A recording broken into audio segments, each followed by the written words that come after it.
Добар ден, Македонијо, добар ден на слушателите и гледачите на ЕСИ радио. Јас сум Татјана Ристова Димова, психолог, психотерапевт, и денешната емисија ќе ја посветам на сите вас, како што ветив, малку, ако допрам до она што навистина сакам да го разбудам кај вас, а тоа е љубовта кон себе, ќе ми биде многу драго за да наредната емисија веќе во разговор со вас ги дискутираме сите теми кои што ќе ги побуди оваа моја дискусија и излагање. Општо во македонскиот култ постојат многу замки, така да кажам, во пораките кои што ги добиваме. Многу митови, многу уверувања погрешни, дека сакањето на себе си значи себичност. И првен да го разграничиме тоа. Тоа е најголемата заблуда. Сакањето на себе си е поврзано со почитувањето на себе си, со адекватноста со себе.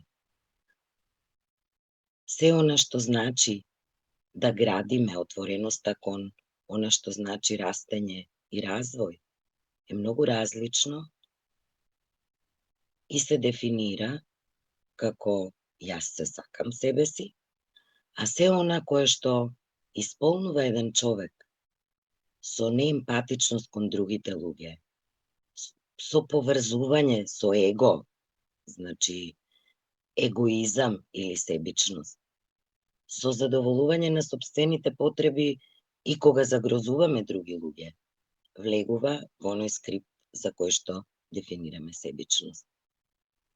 Зошто е многу важно да се сакаме и да се почитуваме себе си?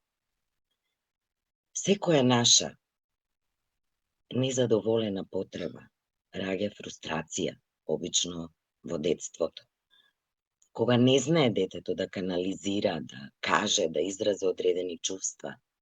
И сето тоа ако се надградува, ние стануваме незадоволни од себе, не се почитуваме, не се сакаме или не прифаќаме одреден аспект од својот селф, и сето тоа може да прави понатаму одредени проблеми, затоа што се поврзува воглавно со нашата несигурност.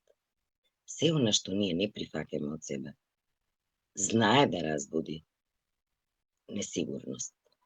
А кога сме несигурни, не можеме да го дадиме и да го извадиме максимумот од себе, дали тоа зборуваме за личност, дали тоа зборуваме на личен план, или зборуваме за професионален план, или говориме за малку поширока средина, не е воопшто битно. Таа ни прави одредени граници и не ни дозволува да го изразиме она што го носиме со себе, во оној максимум во кој што би можеле, доколку имаме поинаков став. Детето од своето раѓање учи од моделите првично во семејството. Тука се сите први нешта, први искуства, и секако тука се моделите на родителствување од страна на родителите и членовите во едно семејство, потесната и пошироката социјална средина, кое што на детето ќе му овозможат одреден скрипт, велиме, во однос на градењето на личноста како победник или губитник. Но тоа не е еднаш за секогаш. Се тоа дадено ни е како луѓе, како личности кои што имаат капацитет и можности и да го менуваме и во подоцнежниот развој. Затоа е многу важно во средината во која што се раѓа личноста, ги поминува првите години од живот, да биде поддржано се она што значи негово изразување. Емоциите во текот на детството се изразуваат во однос на вербализацијата многу тешко, затоа што едно дете кога е бесно, многу е полесно да се изрази низ одредени движења, низ одредени активности, отколку да тоа го вербализира, затоа што детскиот развој си носи, нели, свој етапни фази во кое што кога ќе стане возрасен, тоа дете веќе може да формулира, да вербализира што точно не му се допаднало или што точно му направило некаков блок во текот на развојот. Љубовта. Најплеменитото нешто што сите се трудиме да го доприме во суштината, во есенцијалноста, затоа што таа ги содржи сите позитивни емоции не само кон себе и кон останатите, туку кон целиот свет. А сите велиме за било што да не прашаат, дека сите се трудиме со одредени наши активности да придонесиме да светот го направиме подобро место на живење. И ајде сега една логика. Ако ние сме незадоволни од себе, ако ние не се почитуваме, не се сакаме себе си, дали на животниот пат, на животната мисија која што ни е дадена од кога сме се родиле, можеме да го дадеме својот максимум, а не сме задоволни ни со себе си. Не можеме. Секогаш ќе имаме одредена граница која што ќе ни прави одредени, ајде овака по жаргонски да се изразам, сопнувања на патот на предизвиците и надминувањето на одредени тегоби или проблеми. И тогаш велиме, овој човек не се реализирал или оваа жена има капацитет, но има одредени блокади, има одредени застои кои што не ѝ дозволуваат да едноставно својата креативност ја изрази до максимум. Тоа секако зависи од пораките, од поддржувачката или со критика усмерена средина во која што детето расте, се развива, ги прави првите чекори, првите зборови, ги покажува првите емоции. И сето тоа треба возрастните да го направат нормално, повторно ќе спомена, со многу љубов, во една поддржувачка атмосфера, каде што детето ќе се чувствува сигурно и безбедно да изрази се она што значи негов емотивен развој или се она што на когнитивно ниво го апсолвирало, го преработило и веќе може да го вербализира. Не е лошо понекогаш да бидат поддржани и чувствата како што е бесот, тагата, не поддржани да се развиваат, туку да се кажат, да се покажат, да се допре до личноста, за да се види од каде, кој е тригерот, што е иницијално за да се роди и да се надградува едно такво незадоволство во одредена личност, кое што во одреден момент и во одредени околности направило таа личност наместо со љубов кон себе да се однесува со одреден бес. Зошто ова го зборувам? Всушност, кога деструкцијата стигнува до степен на автодеструктивност. Се повеќе слушаме за насилство, се повеќе слушаме за насилни методи, за злоупотреби од страна на врсниците, се повеќе се користат мобилните телефони, разноразни социјални мрежи. Сето тоа допира до личноста. И колку повеќе таа љубов кон себе ја негуваме и сме сигурни во себе, толку е и посигурно дека во процесот на растење, кога стануваме возрасен, ќе израснеме во една сигурна личност, која што може отворено да каже во врска со тоа, вие мене ме навредивте и јас сакам околу тој момент да продискутирам. Се она што ќе потиснеме, одлична платформа правиме, за да тоа се развива во иднина, во некакви одстапки, во некаква психосоматика или било каков проблем кој што полека но сигурно оди кон патот на развивање на здравствен или некој симптом на анксиозност, кој што исто така представува здравствен проблем, или како што велат младите, ама јас немам проблем, јас само не спијам.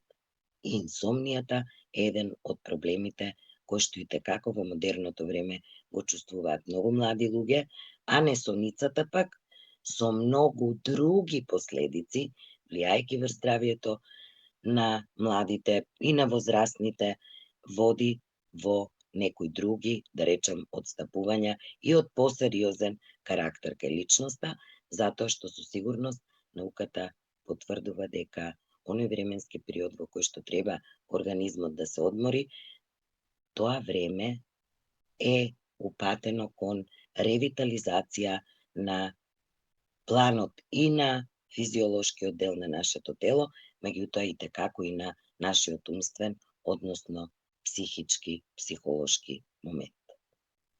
Затоа велиме, колку се сакам себе си, дали се сакам, ајде да проверам. Седнете сите удобно, ајде да направиме една кратка вежба. Седнете и вашите нозе нека допираат долу на подот, да ги почувствувате табаните. Опуштете го телото и дишете мирно.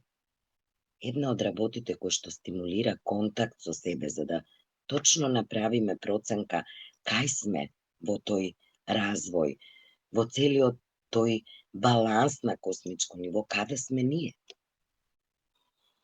Значи, внес преку нос, длабоко изнес преку уста и чувствување на целото наше тело. За момент затворете ги очите и направите една ментална вежба. Замислете се себе си и видите како се доживувате. Дали е тоа личноста во која што вие се препознавате? Дали е тоа личноста која што е во склад со сите ваши замислени нешта кои што ги имате и ги носите во себе? Каде има одстапка? Затоа што ако ние сме подготвени да го учиме животот, да се подготвиме со цел наш капацитет, за да можеме да ги надминуваме животните предизвици и да растеме, тогаш ние се сакаме, се почитуваме, гледаме каде има одредени нешта кои што ни прават незадоволство, ги дискутираме и проверуваме што токму ми прави да се чувствувам незадоволно или да се чувствувам недоволно поддржано за тоа да го променам. Ако се сакаме себе си, тогаш отвореноста и кон другите луѓе е во еден процес на размена и тогаш велиме, тој човек може да се сака и себе си и другите. Ако доволно не се сакаме, дали можеме да одолееме на ризиците кои што можат да го загрозат нашиот живот, нашето здравје, нашиот квантум на цела љубов која што ја носиме со себе. Дишете мирно, чувствувате се и видите дали има некој дел од вашето тело кој што прави нелагодност. Дали има некаде болка. И правете разлика што е се она што јас го говорам гласно кон вас. И тоа е мојот глас, тоа е дразбата од надвор. И што е она што кога јас ќе го кажам зборот љубов кон себе, буди кон вас одредени чувства. Која е таа емоција што ја препознавате? Колку сте отворени, емоционално усмерени, писмени да тоа го чувствувате како нешто што е прифатливо за вас, како нешто кое што ви исполнува, кое што ве отвара кон светот и кое што ви прави да се чувствувате и човечки, и сакано, прифатено од себе и од другите. Размислете околу оваа тема. Љубовта може да биде љубов кон себе, љубов кон некој од нашите блиски од семејството, љубов кон одредено нешто што сакаме како активност, како хоби, љубов кон професијата. Многу е значајно сите избори во животот кога ги правиме, да ја внесуваме оваа емоција во тоа, затоа што обично велат таму каде што со чиста мисла и со љубов избираме, го имаме најголемиот успех. Првично говориме за изборите, за одлуките и секако дека сето тоа понатаму бара и наш ангажман, наше вложување, колку сме спремни и отворени да од нешто се откажеме во име на нешто друго, ако е тоа спорт, колку сме ние вољни и колку го сакаме сето тоа да се откажеме од одредени активности во временски период, кој што би значил тренинг. Еве да ги поздравиме шахистите, ги завршија своите такмичења во овој период и освоија значајни места, еве честитки до нив, и да им посакаме на сите оние кои што ја негуваат љубовта како емоција и учат како да ја изразат, да ги поддржиме и да им дадиме благослов, да им дадиме поддршка, дека сето тоа е во една средина во која што вежбаме безбедно и треба да се чувствуваат така. Дали е тоа врзано со љубов кон животот, дали е тоа врзано со љубов кон некоја личност, дали е тоа врзано со некоја друга емоција која што е во корелација. Љубовта е во корелација со сите други емоции. Незадоволената љубов секако дека раѓа бес, раѓа незадоволство, чувство на понекогаш размисли, а што мене ми недостасува за да бидам отфрлено, ако тоа ме прави да се чувствувам отфрлена во некоја средина во која што јас очекувам да бидам сакана и поддржана. И сето ова има врска и со очекувањата. Значи, човековата личност е многу сложена и таа е едно совршенство кое пулсира и внатре, меѓутоа и надвор. Јас со себе, но и јас со целиот свет. И тоа совршенство мора да биде во секојдневна размена, затоа што само така го чувствуваме и го вдахнуваме животот со полна плуќа.